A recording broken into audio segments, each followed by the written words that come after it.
Bienvenidos a esta nueva emisión de Mujeres sin Filtro, este programa de la Franja de Opinión de la Universidad del Valle que busca posicionar la opinión de las mujeres en diferentes temas que ocupan nuestra agenda de opinión.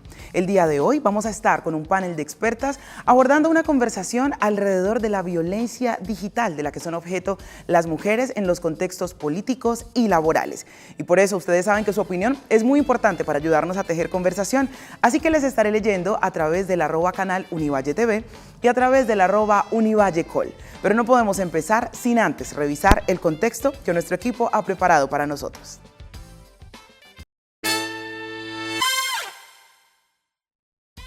La violencia de género digital ha alcanzado cifras alarmantes en contextos políticos y laborales, con un gran impacto sobre quienes ocupan cargos públicos y profesionales.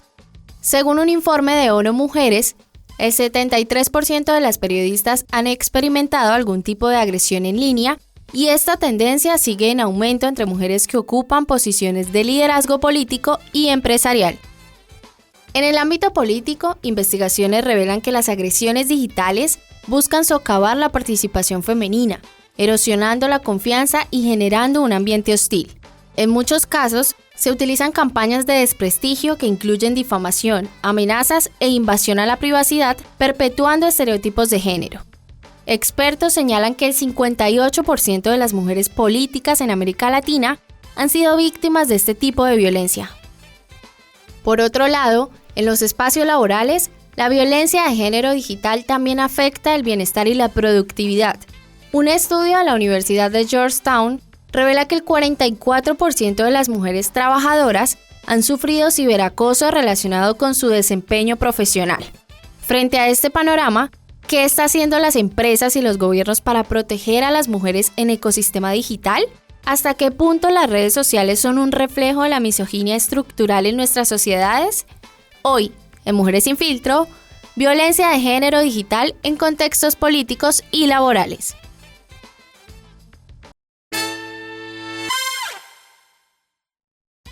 Y precisamente para poder ayudarnos a tejer esta conversación tan importante que nos convoca el día de hoy y que por supuesto viene también para ampliar nuestra perspectiva alrededor de entender cómo es que se da y se materializa la violencia en los entornos digitales, quiero saludar a mis invitadas el día de hoy. Me conecto entonces desde la virtualidad con Carolina Benítez Mendoza. Ella es licenciada en lenguas extranjeras, educadora con enfoque feminista y antirracista. Es especialista en redes sociales y actualmente es coordinadora de movilización digital de la Fundación Jacarandas. Quiero saludar aquí en estudio a Natalia Escobar. Ella es profesora e investigadora especializada en desigualdades de género, autonomía económica y derechos sexuales y reproductivos en América Latina, con un PhD en ciencias sociales y un máster en economía aplicada. Actualmente es la directora de proyectos del Observatorio de Equidad de las Mujeres de la Universidad ICESI y la Fundación WW y profesora del Departamento de Estudios Sociales. Natalia, bienvenida a Mujeres sin Filtro, ¿cómo estás? Hola Sara, muchísimas gracias por la invitación, un gusto estar aquí. El gusto, por supuesto, es todo nuestro. Poder empezar a tejer esta conversación alrededor de los conocimientos que ustedes nos aportan es muy importante para nosotros. Y yo quisiera entonces empezar esta conversación haciendo, por favor, un paralelo o un contexto de por qué es importante entender que muchas de las prácticas de las que somos objeto las mujeres en la cotidianidad en este momento están migrando a las redes sociales y cuál es el peligro de que esto esté pasando. Remito entonces en este caso la pregunta para ti, Carolina, en este momento. Bueno, el asunto es que estamos en Colombia en un momento en el que tú no puedes parar a una mujer en la calle y, no sé, mostrarle tus partes íntimas y gritarle que es una desgraciada, que le quieres hacer esto, lo otro. Eso es ilegal. Pero si tú lo haces digitalmente, no lo es. Aquí en Colombia nosotros no tenemos un marco legal que proteja a las mujeres de la violencia digital. Entonces es una facilidad que tienen los agresores porque pueden trasladar toda su agresión al ámbito digital con completa impunidad. La única ley que nosotros tenemos en contra de algún tipo de violencia digital es una ley de protección de datos que realmente no nos ayuda en absoluto. Entonces estamos en una situación en la que pueden los agresores ejercer toda la violencia que no pueden ejercer en la calle, pero por alguna razón si la ejercen en mi bolsillo, en mi smartphone, entonces está bien, está completamente permitido por la ley, avalado, y realmente uno va a la policía, denuncia y le dicen, no hay nada que pueda hacer. Entonces, si este tipo te hubiese hecho eso en la calle, si te lo hubiese hecho en un bar, yo podría hacer algo, pero como lo hizo en tu Instagram, yo no puedo. Esa es la situación en la que estamos y por eso creo que es un momento muy importante en Colombia, porque tenemos que empezar a mover la agenda hacia llegar a una ley que nos proteja de la violencia digital. Qué importante. Natalia, finalmente también hay un velo en este momento alrededor de lo que se considera violento o no violento en el marco, digamos, del espejismo que se teje en las redes sociales. Ustedes desde el observatorio desarrollan investigaciones. ¿Qué han encontrado alrededor de la materialización de estas violencias? Bueno, recientemente estamos terminando la segunda fase de un proyecto de investigación precisamente sobre violencias basadas en género en entornos digitales, en mujeres en el mundo del trabajo y en mujeres en la política, una investigación que hicimos de la mano con una organización que se llama CIPE, que es el Centro Internacional para la Empresa Privada. Y aquí hemos encontrado, hicimos en la primera fase una encuesta a 470 mujeres en 3 ciudades, Cali, Medellín y Bogotá, y aquí encontramos que el 53% de las mujeres trabajadoras nos dicen que han sufrido algún tipo de violencia, y si uno extrapola esto, por ejemplo, a otros estudios que se han hecho, eso da alrededor del 23%, es decir, en Colombia las mujeres en el mundo de la política y en el mundo de lo laboral, pues realmente sufren unos tipos de violencias específicas, pero que a veces no se reconocen como tal, ¿no? Y entonces es importante que también aprendamos a definir qué es un acto de violencia y qué es un acto de violencia y que no lo normalicemos. Porque en la segunda fase de esta investigación lo que encontramos es que muchas de las mujeres que viven violencias basadas en género nos dicen, es que a mí nadie me escucha o es que a mí nadie me para bolas, porque me dicen, es que como eso es algo que te sucedió en la red, no te pasa en el mundo real, entonces como que si no es en el mundo real, en el mundo de lo cotidiano, entonces pues no es importante, no es violento, porque realmente no te está pasando nada, pero lo que encontramos es que las mujeres que sufren este tipo de violencias sí tienen unos efectos sobre su vida diaria, empiezan a sufrir ansiedad, todo el tiempo tienen un sentimiento de impotencia enorme y realmente sienten que nadie las escucha, ni en los contextos institucionales, porque precisamente van a la policía y les dicen que no hay nada que hacer, aunque haya un marco legal que sí proteja sobre ciertas actuaciones, o sea, no es como que si yo en redes sociales, no sé, a una compañera de trabajo le digo un montón de cosas, yo puedo actuar sobre eso o esa persona puede actuar sobre eso, ¿cierto? Pero lo que pasa es que no hay mecanismos institucionales para hacer rastreo de esas situaciones, ¿no? Pues porque no hay, digamos, como que no hemos desarrollado más bien el cómo se hace, ¿no? Y además te dicen, bueno, no es tan importante, y por otro lado tu familia, las personas que te son cercanas, también les dicen a estas mujeres que además tienen, es muy importante que para muchas mujeres las redes sociales son una fuente de autonomía económica enorme. Pensemos, por ejemplo, en personas que hacen contenido y que viven de eso, pero que además generan pues contenido que es importante y valioso para la sociedad. Pensemos en las mujeres en la política, ¿no? ¿Cómo una mujer en la política puede sobrevivir sin redes sociales? Bueno, no es posible, pero si todo el tiempo las están atacando, empiezan a sentir pues que no es un lugar seguro y empiezan a autocensurarse, que es otro punto muy importante que las mujeres nos decían, yo me autocensuro, entonces hay temas de los que yo no hablo, o yo me salgo de redes sociales, y entonces esto al final termina teniendo una afectación muy importante sobre las autonomías en general de las mujeres, pero particularmente, y pensando en el mundo laboral y la política, en la autonomía económica, que es la que está alrededor del mercado laboral y de la política, que en últimas es también un mercado laboral, ¿no? Porque, no sé, ser alcaldesa, ser gobernadora, ser funcionaria, pues es un trabajo, ¿cierto? Y ahí entonces también hay unos efectos sobre la vida de las mujeres que tienen estas violencias específicas que la gente dice, bueno, no pasa nada porque pasa en redes, no le pares bolas, y en realidad sí tiene unos efectos porque sí te afecta psíquicamente y luego eso empieza a afectarte físicamente. Muy interesante, Carolina y Natalia, los puntos que hemos puesto de manifiesto para poder empezar a tejer esta conversación alrededor de los entornos digitales que desde el espejismo, desde parecer no reales, pues están en este momento siendo plataformas a través de las cuales las mujeres estamos siendo víctimas de distintas violencias. En este caso, enfocándonos puntualmente en las mujeres que se desarrollan en el ámbito político y desde el ambiente laboral. ¿Usted ha tenido en algún momento el pensamiento de decir, no, yo mejor no publico esto en mis redes sociales porque ¿qué me podrán decir? Estamos ante una red flag de la violencia que sufrimos en las redes sociales. Vamos a una pausa aquí en Mujeres Sin Filtro y ya regresamos.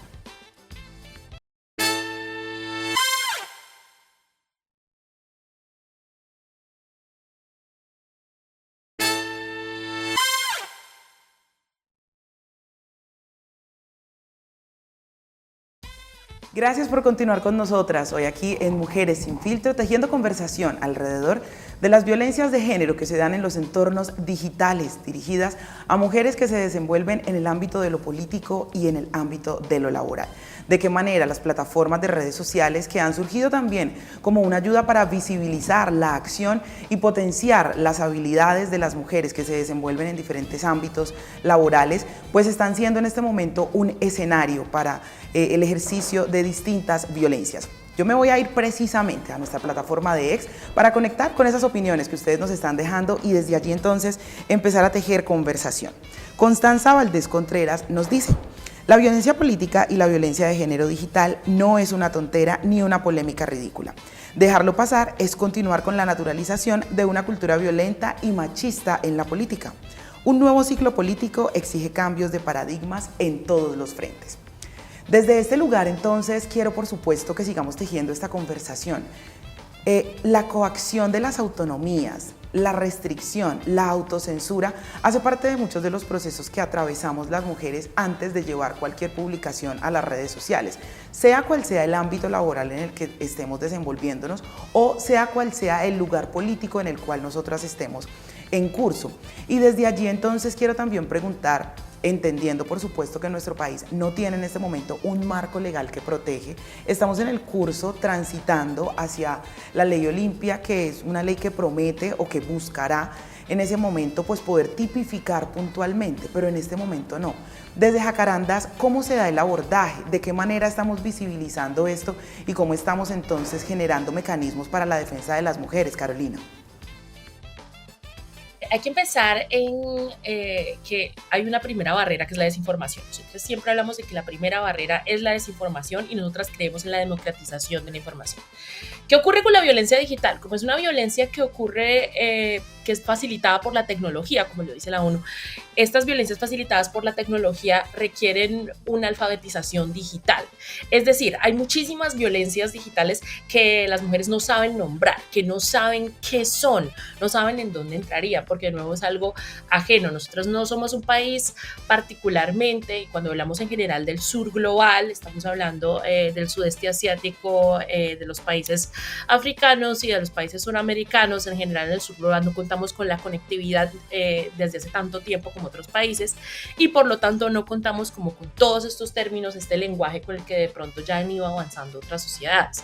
Entonces queremos en informar a las mujeres y decirles qué violencias existen, cuáles no son normales, e irlas identificando para que después cuando desarrollemos esa ley, que de hecho Jacarandas estuvo presente ahorita en la visita con Olimpia, cuando se desarrolle esa ley, que se tenga en cuenta todos los tipos de violencia que existen y que se tenga en cuenta en esa tipificación. ¿De qué nos dimos cuenta en Jacarandas cuando hicimos el año pasado nuestra campaña para el 25 de noviembre, que es el Día Internacional de Acción contra la Violencia contra la Mujer?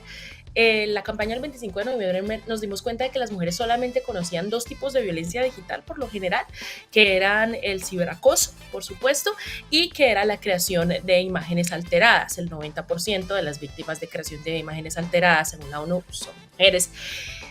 Más allá de eso, las mujeres no conocían otro tipo de violencias que son un sinfín, de las que estábamos intentando informar, y decían, ay, a mí me ha pasado eso. Cosas sencillas como el cyberflashing, que es cuando te muestran una parte íntima o te muestran pornografía, que más pedido, eso también es cyberflashing. te lo muestran sin tu consentimiento en redes. Prácticas como el sea lioning, que es un tipo de acoso digital muy fuerte, que se lo hacen más que todas las políticas, periodistas y creadores de contenido, en la que una persona finge que quiere abrir un debate, supuestamente un debate de buena fe, pero en realidad te está acosando y te dice, no, pero respóndeme, tú me tienes que responder, no que eres feminista, no que eres periodista, no que eres profesora, y te empiezan a acosar por redes diciendo que quieren un debate honesto. Eso es una forma de violencia digital identificada, se llama sea lioning. La mayoría de mujeres no la sabían identificar, pensaban, no, yo pensaba que me estaban troleando, o pensaba que esa persona de verdad tenía la intención. Entonces, ¿cuál es el problema? Hay muchísimas violencias que existen y que la gente no sabe nombrar. Entonces nosotros consideramos que es muy importante como crear la conciencia de qué violencias hay, qué personas las ejercen, qué personas son más vulnerables a ese tipo de violencias, y también cómo protegernos de ellas, aunque el ideal es que no ocurran en primer lugar, pues estamos en un momento en el que no hay suficiente información y no hay suficiente educación como para que no ocurran en primer lugar. Entonces van a ocurrir, entonces cómo estamos educándonos e informándonos para evitarlas, para denunciarlas, qué herramientas ya tenemos disponibles, porque aunque no tengamos una ley, pues de pronto algunas empresas privadas que manejan las redes sociales, como ByteDance, que maneja TikTok, o como Meta, que maneja casi todo lo demás, tienen de pronto unas herramientas contra la violencia digital que podemos empezar a utilizar. Importante esto porque poder tocar el tema de la información es muy necesario. Finalmente estamos en la era de la información, pero la desinformación, el desconocimiento alrededor de temas tan importantes como este hace parte de la cotidianidad. En esa medida, Natalia, ustedes desde el observatorio, por supuesto es un camino que estamos transitando, pero la academia, ¿qué lugar está tomando alrededor de construir estos puentes de información que son muy necesarios? Bueno, lo más importante que hace la academia y que nosotras desde el observatorio intentamos hacer es la visibilización de situaciones específicas que terminan teniendo efectos sobre condiciones estructurales de muchas personas, ¿no? Entonces, para nosotros, digamos, la contribución que podemos nosotras hacer es la visibilización, es hacer análisis y hacer estudios, y precisamente, por ejemplo, este estudio del que hablaba, que vamos a lanzar estos resultados de la segunda fase también ahorita el 25 de noviembre, pues lo que buscan es mostrar de qué manera se forma y se gestan este tipo de violencias en el mundo de lo digital y cuáles son las consecuencias que terminan teniendo. Y también un poco la visibilización que viene con qué tipo de información podemos nosotras aportar a las mujeres y a las personas en general que son víctimas de violencias basadas en género en entornos digitales, porque es muy importante que todas las personas tengan en cuenta que cualquier persona puede ser víctima de violencias basadas en género en entornos digitales. Y si bien no hay un marco específico para este tipo de violencias, sí, por ejemplo, hay unos marcos jurídicos muy desarrollados en Colombia, al menos en el mundo de lo laboral, ¿no? Nosotros tenemos códigos asociados al trabajo, al acoso laboral. Recientemente hay una ley que es la ley 2365 del 2024, que modifica una ley del 2006 que es la 1010 para abordar las violencias basadas en género, y en esta ley el acoso laboral por ejemplo, se aborda de manera explícita. Entonces, por ejemplo, si bien comparto lo que dice nuestra compañera, no debería suceder, pues sí hay algunas acciones para las personas que suceden que sí se pueden ir recomendando. Entonces, por ejemplo, si una persona está sufriendo violencias de género en el mundo del trabajo y en términos generales, pues esto funciona, digamos, para cualquier tipo de violencia, es que si tiene la posibilidad, pues que vaya, por ejemplo, documentando muy bien su caso. Entonces, guarde carpetas, guarde conversaciones, ¿cierto? Porque si bien eso sucede en el mundo de lo digital, al ser un espacio de trabajo, pues eso sí se puede llevar a comités de ética, pues que es el primer paso para las organizaciones que lo hay, y si no, pues se puede llevar al mundo, digamos, de lo jurídico para que entre el Estado a arbitrar en estos casos, y es muy importante que guardemos las pruebas. Y yo sé que digamos, es muy difícil decirle a las víctimas guarde las pruebas porque es lo que sucede, por ejemplo, con las violencias sexuales y es como no te creen y tú tienes que entrar a demostrar que realmente sí te pasó y no te creen, no te creen, no te creen. Y pensemos en el caso reciente, muy viral en el mundo, de esta mujer francesa que el esposo la duerme, la viola y no le creen. O sea, hay personas que dicen es que no hubo, por ejemplo, violación porque no fue violento, como si no fuera violenta esa situación, ¿no? Entonces le ponen una carga adicional a las víctimas y este es el mismo caso.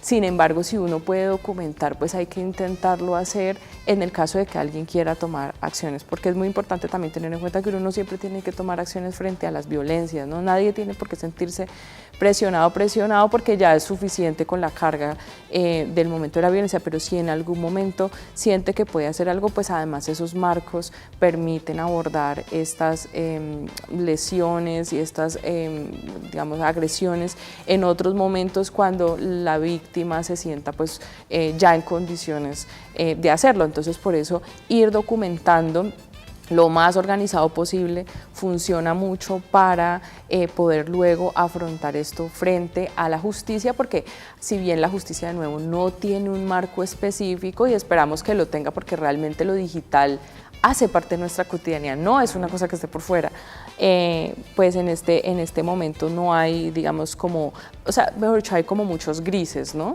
Entonces en este momento pues sí es importante que vayamos como tomando esas acciones y pues lo que nosotras estamos intentando hacer también con esta investigación es poder llevar a esto. Y una última cosa, y ya con esto cierro, es muy importante que las empresas también, particularmente las empresas y las organizaciones en general, se sientan interpeladas por esto, porque es que este es un problema organizacional también.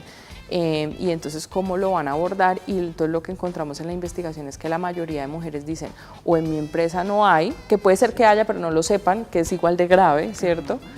O yo no confío en gestión humana, yo no confío en los comités, yo no confío en esas personas, yo prefiero no decir nada porque realmente yo no siento confianza, porque siento que las personas de gestión humana están más con el jefe, que es el que tiene más probabilidades de ser la persona que acosa, o amigos de los jefes que hacen esto, que los empleados y empleadas, y entonces en esa vía las mujeres sienten que no hay confianza. Y el asunto es que cualquier intención jurídica primero tiene que pasar por estos comités porque tiene que haber un debido proceso, y estos debidos procesos pues no se están cumpliendo a cabalidad, y en muchos casos es porque incluso en las empresas hay desconocimiento sobre cómo se aborda. Esto es una caja de Pandora, y entonces en las organizaciones dicen no, pues o sea, abrimos esto y qué va a salir de ahí, ¿cierto? Y entendemos el miedo de muchas organizaciones, pero también queremos decirles, hay muchas maneras de incorporar estas acciones, también incluso para proteger la empresa, pero sobre todo para proteger a las víctimas de violencias basadas en género, y que las empresas, las organizaciones, los espacios en la política, pues sean espacios libres y seguros para todas las personas. Definitivamente poder transitar a que sean conversaciones abiertas, a que sean conversaciones plurales, que involucren la mayor cantidad de puntos de vista, pero sobre todo conversaciones que nos inviten a la deconstrucción y a los nuevos aprendizajes, hace parte pues de las necesidades sociales que tenemos en este momento. Vamos a ir a una breve pausa y regresamos aquí a Mujeres Sin Filtro para seguir tejiendo conversación.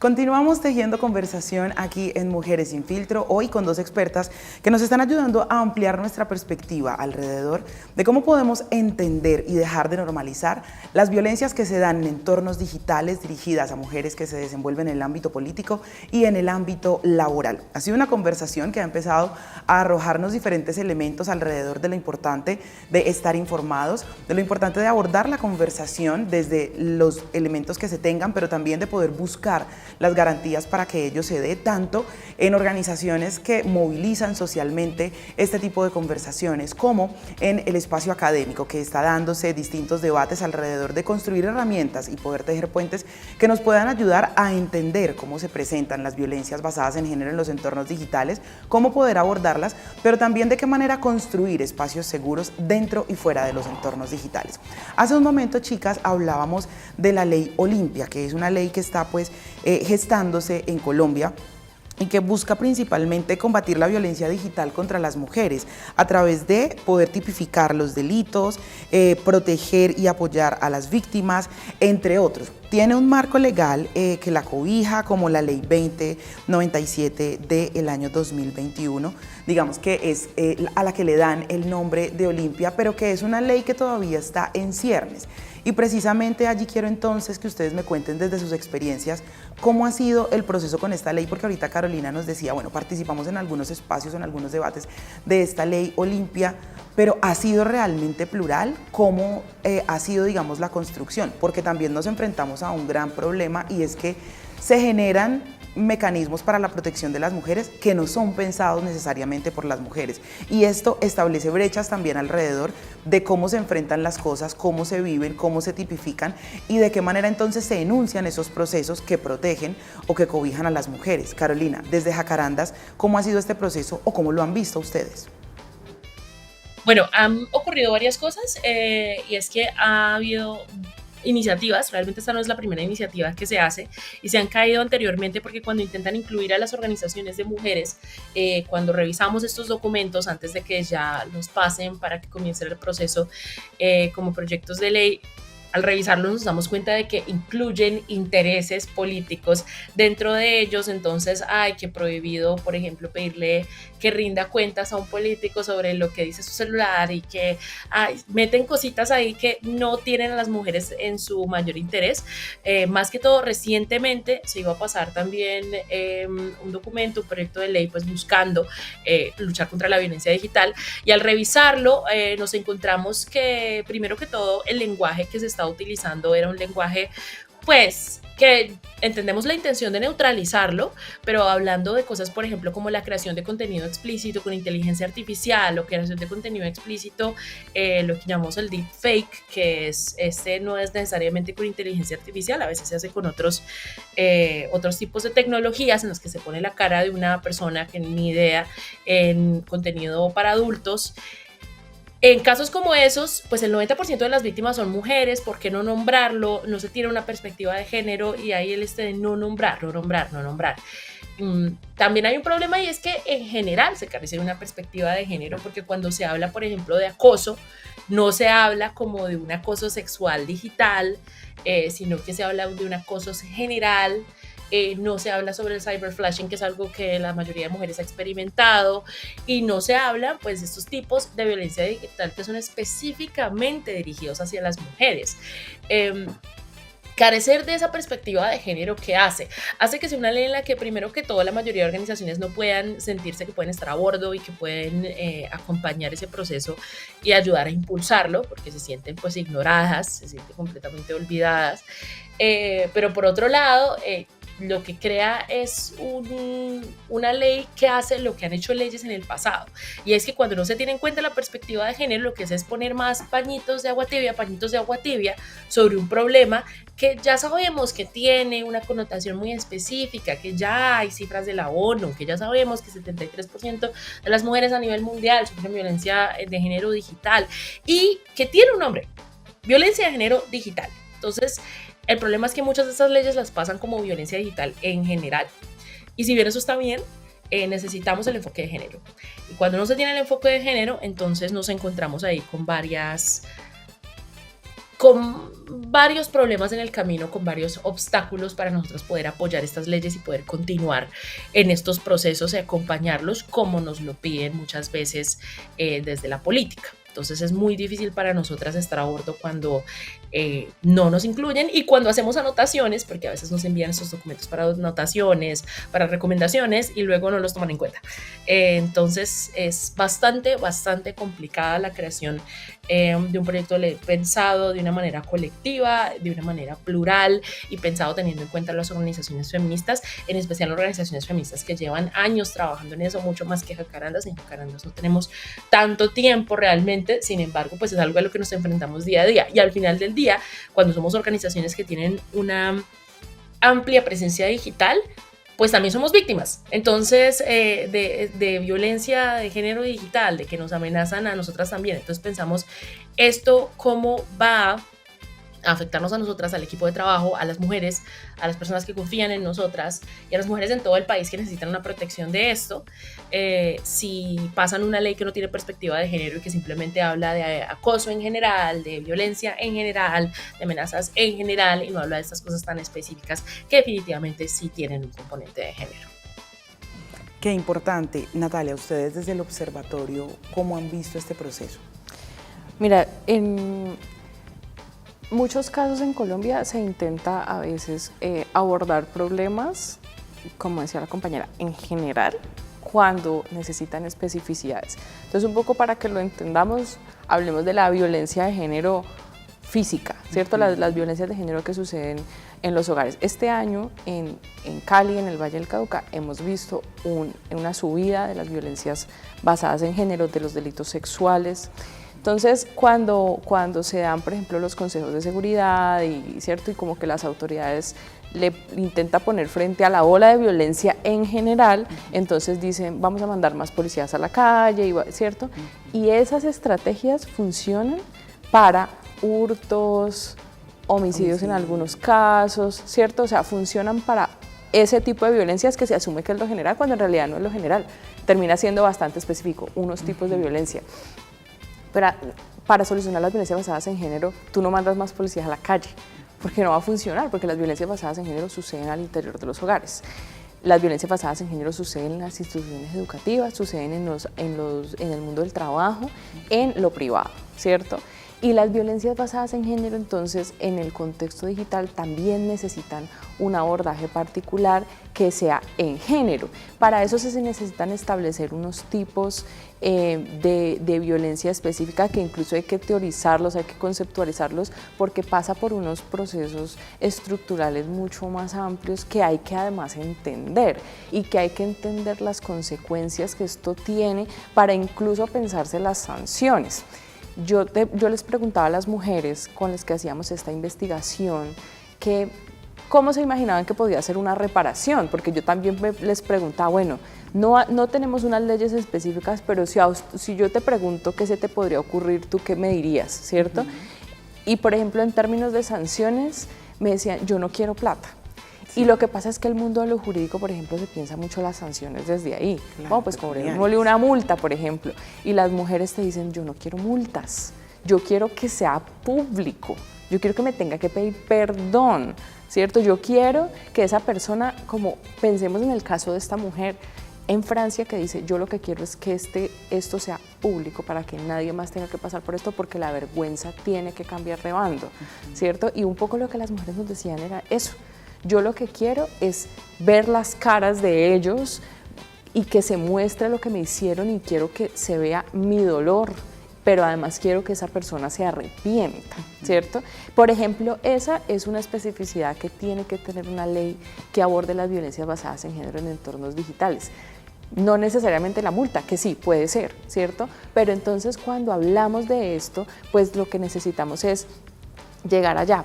¿Cómo llegamos allá? Pues muy por la vía de la educación y la sensibilización al interior de las organizaciones, por ejemplo, sobre qué son las violencias basadas en género. Porque también una cosa importante es que, aunque deberían, muchos agresores no saben que están cometiendo una agresión, ¿cierto? Porque hay una naturalidad, una naturalización alrededor de las violencias basadas en género. Pensemos de nuevo en el juicio de esta mujer francesa, donde algunos dicen, pero yo ni siquiera sabía que yo estaba violando a esta mujer porque yo tenía el consentimiento de su esposo, ¿cierto? Y puede ser, dándole el beneficio de la duda, que esa persona legítimamente piense que no estaba violando, ¿cierto? sí lo estaba haciendo, es una violación, pero puede ser que esa persona legítimamente estuviera pensando yo no lo estaba haciendo. Y en el caso de las violencias en el mundo de lo digital pasa igual, hay personas que dicen pero es que yo estaba dando mi opinión, no, pero es que tu opinión es una opinión de odio y está prohibida específicamente por la ley, o sea, no lo puedes hacer, pero hay gente que dice pero yo pensé que sí podía, ¿cierto? Yo pensé que era una posibilidad. Entonces necesitamos educar y sensibilizar a todas las personas para que todas nos enteremos, porque yo también me incluyo en ese mundo de la ignorancia alrededor de muchísimos temas particulares sobre la violencia, y es que no sabemos a veces bien qué es la violencia y por eso necesitamos estudiarla, necesitamos que esto esté incluido en las estadísticas, por ejemplo. Ve a buscar estadísticas sobre violencias basadas en género en entornos digitales y no hay. Es muy difícil encontrar, entonces por ejemplo necesitamos que esto esté incorporado dentro del sistema de estadísticas nacionales, que empecemos a recoger información sobre esto para también entender la magnitud del problema, porque ahorita lo que tenemos son como unos indicios. En el mundo laboral y en la política sufren estas violencias, que más o menos unos porcentajes allá y acá, pero en realidad no sabemos el tamaño de este iceberg, que yo estoy convencida en este punto y después de haber pasado por esta investigación, que es mucho más grande de lo que en realidad nos estamos logrando ver. O sea, estamos viendo un pedacito muy chiquito, que es esos casos de esas violencias que sobrepasan, generalmente es así, ¿no? Es como esa violencia extrema, cuando esto pasa al mundo de lo físico, pero necesitamos empezar a reconocer de qué manera se ejercen estas violencias, cuáles son los efectos que tienen y de qué manera incluso podemos sancionarlos para que podamos entonces vivir autonomías también en el mundo de lo digital. Poder precisamente generar conocimientos aterrizados alrededor de las maneras en las que se están presentando esas agresiones en el entorno digital, pero también me atrevería yo a poner el punto de cómo se perciben estas agresiones por parte de las mujeres que son objeto de ello y cuál es, digamos, el círculo de valor que acompaña también a estas mujeres en términos de la reparación para que puedan volver a sentir confianza dentro de los entornos digitales, hace parte de los elementos que tejen esta conversación. Vamos a una breve pausa y ya regresamos aquí a Mujeres Sin Filtro.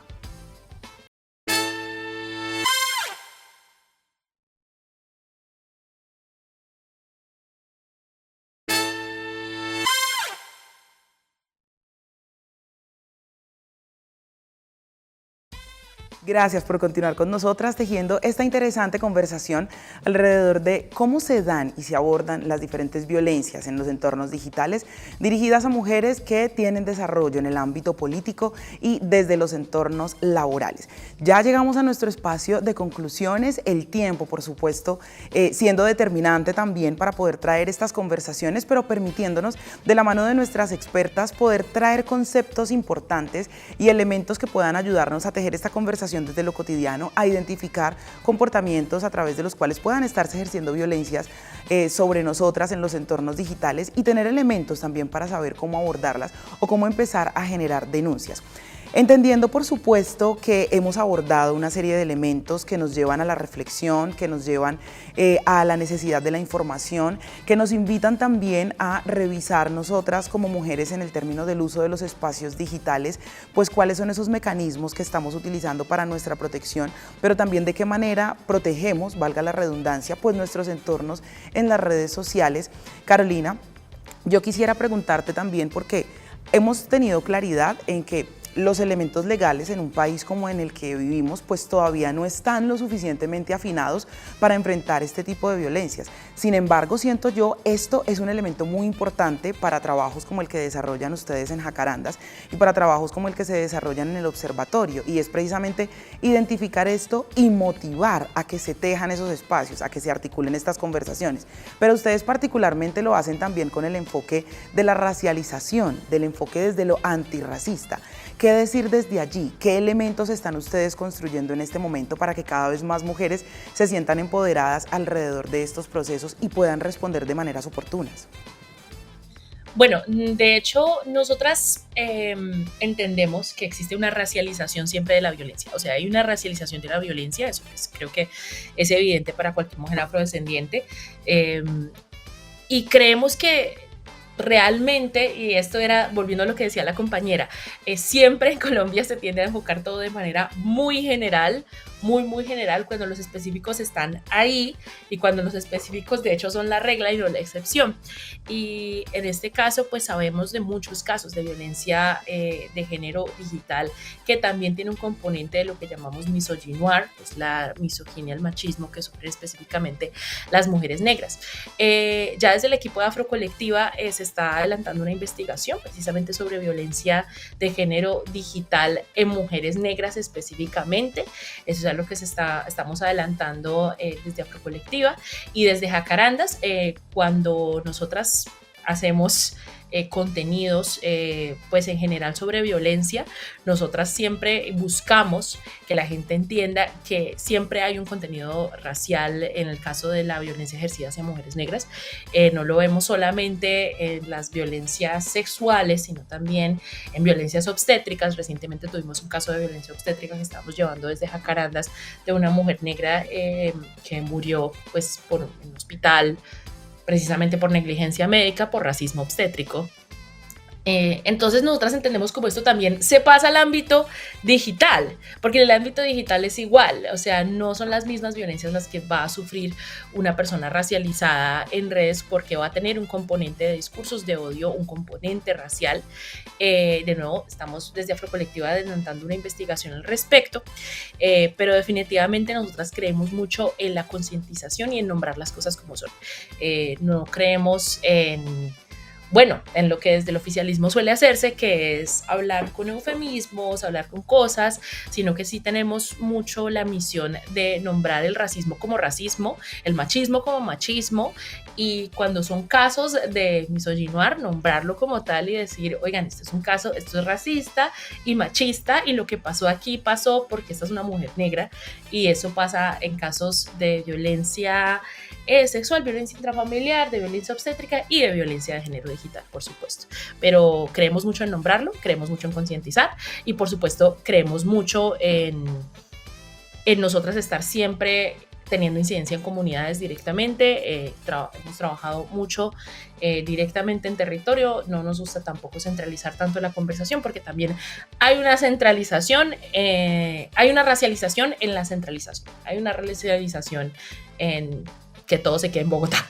Entonces, sí es algo que intentamos también apostarle mucho y, de nuevo, nombrar las cosas como son, democratizar la información y, por supuesto, apostarle a que las personas que sufren de violencia puedan nombrarla y que también esto se nombre desde los proyectos que se hacen en la institucionalidad. Importantes apuestas. Natalia, ustedes desde el observatorio, ¿qué elementos, cómo están movilizando esta conversación para que justamente respondamos a esa necesidad de democratizar la información? Bueno, lo más importante es que los resultados de esta investigación las pueden encontrar en nuestra página web www.oemcolombia.com y nuestras redes sociales OEM_Colombia. También nos pueden hacer preguntas por ahí, nosotras contestamos pues, como mensajes directos y demás, e incluso apoyamos a algunas mujeres para que pues al menos en la institucionalidad sepan a dónde dirigirse. Algunas información sobre esto también es en los resultados de este proyecto están como las líneas de atención a las que se pueden dirigir, porque es importante que sepan que aunque de nuevo el marco pues es amplio, se puede denunciar.